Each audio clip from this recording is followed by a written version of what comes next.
This stone on the Salisbury Green is easy to miss.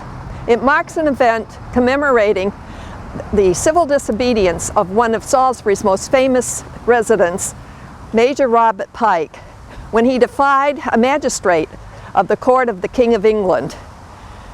It happened 100 years before the Boston Tea Party, the year 1662. The stone here was the doorstep to a Quaker meeting house built in Seabrook, New Hampshire in 1752. Years later, it was removed and gifted to the people of Salisbury. Cast here on a plaque is a picture that first attracted me to the story. A team of oxen, a cart, and 3 women. The story unfolds. As a former teacher, I think of the many lessons it might teach.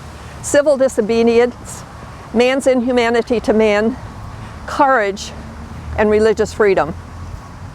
The Puritans came to Massachusetts in search of religious freedom, but they were not able to, or willing to extend this privilege to the Quakers.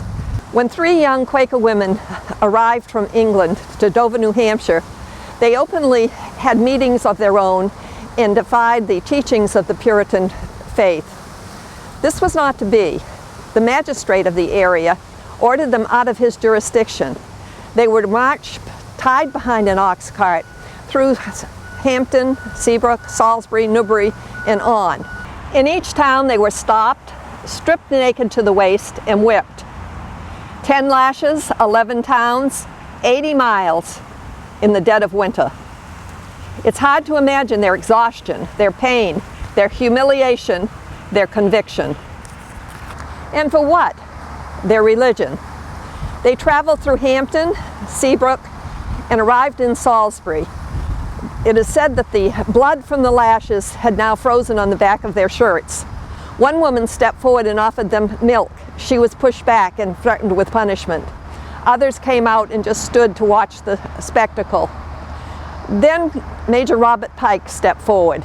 He told the magistrates to cut them loose. They were taken back to Kittery, Maine, and their wounds were treated. Years later, Pike's deed inspired the words of poet John Greenleaf Whittier, now excerpted on the monument. Cut loose these poor ones and let them go. Come what will of it, all men shall know that no warrant is good, though backed by crown, for whipping women in Salisbury town. It makes me kind of proud when I look back at the history of our town and find a citizen who had the courage to defy the strong Puritan clergy and a magistrate of the King of England.